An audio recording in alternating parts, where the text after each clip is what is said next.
What did you think of the London crowd there yesterday, Ben? I had a lot of fun with it. You know, I'm kind of used to that type of banter, and I didn't mind it at all. And you know, I think they appreciate the fact that I didn't have thin skin, and I didn't take offense to everything they said, because a few of them coming at me pretty hard. I think you won a few over. What do you think? I think so too. Yeah, that's what they were kind of saying. I just did the Q&A upstairs with the VIP section or whatever it is, and they all said they were impressed with how well I took the abuse yesterday. Were you anticipating that from the British crowd? Yeah, I was, because I think the British have a little. It's a different sense of humor than you do in America. You know, it's a little more aggressive, a little more witty.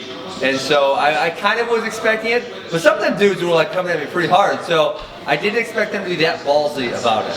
What's been the biggest surprise that you've sort of dealt with since you've been over here dealing with the British fans? Let's see. You know what?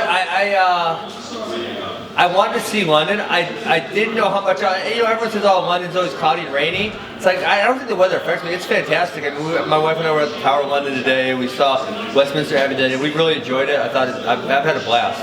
Is it your first time in London? First time, yes. Any part of England. Are you enjoying it? I am a lot, yeah. So at this point, is it just all the talk is over and you just got to wait to see who wins stuff? Yeah, that's kind of what I said. I said a Q&A. It's like, you know, I think if Masvidal wins, he's gonna make some lame-ass excuse why he doesn't have to fight me. I think Till's in. I think I got him hook, line, and sinker. You know, the other day he said something crazy like, it was funny. He said he'll have to work his way up the rankings. Meanwhile, he's fighting a guy's ranked number 11, which I thought was pretty funny. But it seems like I got him, you know, and especially if I'm able to goad him in front of his hometown crowd, I just don't think he's gonna have anywhere to go but say yes. See, when he ran out yesterday, do you like that sort of stuff? I didn't actually see it. You know, I was up here. It happened over there, so I watched the video after. Yeah, it was funny. It was funny. I listen, the crowd went nuts. They obviously loved it. Oh, I was just going to say, has there been anything said about potential for you getting in the cage after the main event? I might have been asking around to see what I got to do. We'll see. Just jump in. Well, you know what? Like, I'm already on the bad side of Dana White, so I don't want to get on the worst side of him by doing something insane. So, you know, I'm sure there's necessary measures and precautions that got to be taken. So we'll see. How do you think the main event is? I think Till wins. Yeah, I would guess. How would you see that guy? I just think he's going to be a little better striker, a little more well-rounded, a little bigger, a little stronger, kind of just a little better everywhere. You've spoken about how with Robbie you didn't have anyone to talk, trash with, and obviously Darren seems to be up for it. But do you think if you guys got into another thing, I can imagine you getting under his skin quite easily. I think so too. Right? Yeah. I can imagine you can sort of, out-mix him here a little bit. Well, listen, now you're picking on Darren. That's my job. My job is to pick on Darren, not your job. So you just let me stick with my game plan. When you're trash talking people, one of the things I've sort of spotted when sort of watching the way you go about things, you don't really go for the personal abuse angle of that version. Well, no one really likes that. No, that's what I mean. Is that a conscious decision that you sort of steer clear of that sort of stuff? Yeah, I so much of it elsewhere. I feel like there's just like some lines you don't cross, and then you just see people don't really like that. It's just like they don't really want any more of that. And so not only do I not like it, the people don't like it. So if no one likes it, what's the point? Yeah. With GSP retired, I know you'd love to face GSP. I don't think he's all the way retired. You think there's a chance he might come back? Damn straight there's a chance. I think he was trying to fight Khabib, and I wasn't in those negotiations, but I think there was genuine interest in that fight. And from my angle, the UFC, if Khabib, one of his things right now is he's 27-0. In fact, he's got a 0 there. So if GSP comes in, beats him up, and then just says I'm done again, which is probably what he would do, right? He's not gonna say, oh, I'm back, I'm gonna fight 3 times a year. Man, that's a bad look for Khabib. I mean, that's you get one payday, but then it's like, what's after that? So I think that's why GSP said, hey, this just they probably weren't offering him a lot of money or something. He says, not in for me, and then he retires. Leave GSP to one side for a second. I know you've been pushing for the 165 division as well. Yeah. That would seem like a tailor-made match of you and Khabib 165. Yeah, absolutely. Yeah. How high on the totem pole would that be for you? That's all right. Guys going at it potentially for a belt. Absolutely. I mean, that's very high. I mean, You know, if there's some way I could make that happen next, I would make it happen. I don't think I can, right? I'm thinking like 1 or 2 fights away from that happening.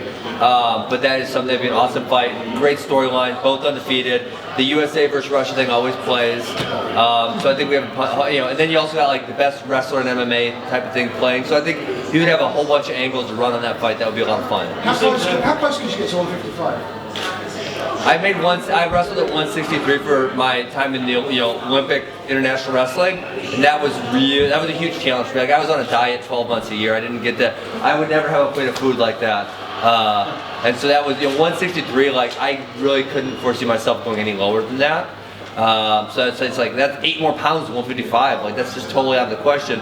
Whereas I could see, it would be tough for me to make 165, but I know I could do it. As you got 5 seconds too, how much pressure did Dana White put on, if any, to face Robbie again? None so far. I haven't heard from him. Well, he texted me once last night.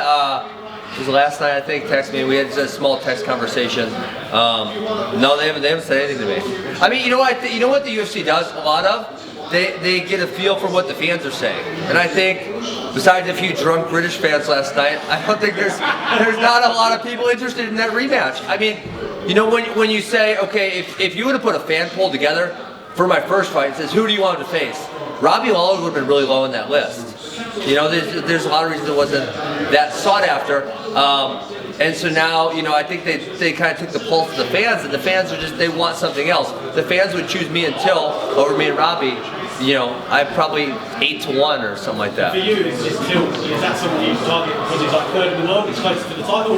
There's a whole bunch of reasons, right? Yeah, I mean, 3rd in the world. I think I beat him pretty easy. I think he talks trash with me. I think he brings in the British crowd. I mean, I think there's just a whole bunch of reasons. I think it makes a lot of sense. You said you wanted to fight him in Chicago, right? That's the day you'd like. I think that'd be a great one, especially if he comes out unscathed tonight, no major injuries. One of his big storylines has been his weight, right? He balloons up. So, I remember when I got to fight in the Bellator tournament, it was like 3 times in 3 months, and it was so awesome because I just kept my weight low. And it was like no big deal. Make weight 2 or 3 weeks later, make weight 4 weeks later. It was just like easy. So, for a fighter, the hardest time to make weight is when I know my hardest time, I retired for 10 months, I ballooned up, and now I'm like, shit, I gotta lose a whole bunch of weight. If you can kind of stay lower, I'm sure that's better for him than taking 6 months off, getting really big, and then having to shrink back down again. So when do you want to have the conversation with the UFC to say, right, I want it in Chicago? Tomorrow morning. Okay.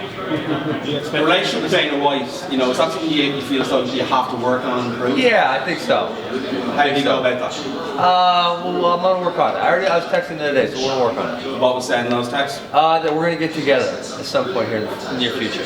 Okay, when you were with White, obviously, the whole ethos of their organisation and martial arts in Asia is completely different. Yeah. Now you're over in the Western world in the UFC. Do you feel like the shackles have come off? You can be you a little bit more. Oh yeah, a little bit. Yeah, I mean, you know what it is? They just don't like it over there. They're just like not in the whole culture. Yeah. Right. I was texting with one CEO today. It's a really good friendship I've maintained, and I've created while I was over there. He's like, you're just so in your element with these British people trying to harass you. He's like, you're great on the mic, and he's like, it's so cool seeing that come out because obviously, we didn't have it in Asia. People just weren't into it, so I didn't do it. Did you find that you weren't able to be yourself out there? You had to sort of be a little bit more. For what their face corporate, you had to sort of fit their profile of being like a hero to the Asian. Not really. It was just like. It was, it's like, if I would have got up in a Q&A in one of this, and pick a country over there, it wasn't going to be like last night. All their fans were going to come up and drunk on the mic and yell at me. They would have said like really polite, nice things. So it's just way different. If Till isn't successful in beating, what are your options? Well, I'm already thinking like the vibe I got this week is George Masvidal is going to make some excuse not to fight me. Coming in this week, I was thinking, hey, I'll fight either one of these guys. Masvidal is ranked 11th, but if he beats the number 3 guy, he's probably 4, 5, 6, 7, somewhere in there. And now he's just the way his interviews came off, he's going to find a whole bunch of reasons to say no. So if that does happen, I'm just going to kind of have to look at the division again and see who I can match up with. And if Colby does get the next shot at Usman now? Yeah, that's not guaranteed, so who knows? Maybe that's still in play. We don't know. Do you think he deserves that shot? Yeah, you know what? I actually, as much as I don't like Colby, I'll be fair, he does deserve it, right? He had the interim title. And the reason they kind of skipped over him was because they tried to make him versus Marty for 233, and he said no. Right? He said I'm not fighting. I think he's scared of Marty a little bit, personally. And that was where I kind of tried to input myself and said, I'll fight him. Right? I'm here. I know he's really tough. I'm here to fight the best guys. That's what I'm here for. I know it's going to be a challenge. I'm okay with that. And Colby said, I want nothing to do with it. And so that was why Colby got skipped. And now they're letting him back in the mix. But, you know, if you think of, there's no real heat between Usman and Colby. It's not there. There's real heat between Usman and me. I don't dislike him. He came at me like a honey badger, so whatever, let's do this. And then number two is, you know, if you just look at the surge of interest in me, I think me versus Usman sells a lot more. And if you're Usman, you're saying, well, let me read my contract here. Oh, I get paid on a number of pay-per-views. Right? He gets one fee, but he gets paid on a number of pay-per-views. And I'm saying, if I'm Usman, I'm saying, damn, how many pay-per-views is Colby going to sell me? How many pay-per-views is Ben going to sell me? Ooh, that's going to be a lot more. Ooh, my paycheck's going to be a lot more. I'll take that one.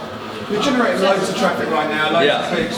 There's a lot of attention coming your way. Yeah. You're a really exciting fight with Robbie Lawler. Yeah. One of the reasons why it was so exciting was I got my ass beat for a minute. Yeah. Now your game is very much wrestling based. Get on top of people, smother them, shut them down. Now traditionally that's something that tends to not go down well with fans. That's not true. That's a false narrative. I'm going to stop you. It's a false narrative. Okay, take Conor out of the picture. Who's the best seller ever? Ever. Chael. What? Chael or Bisping? No.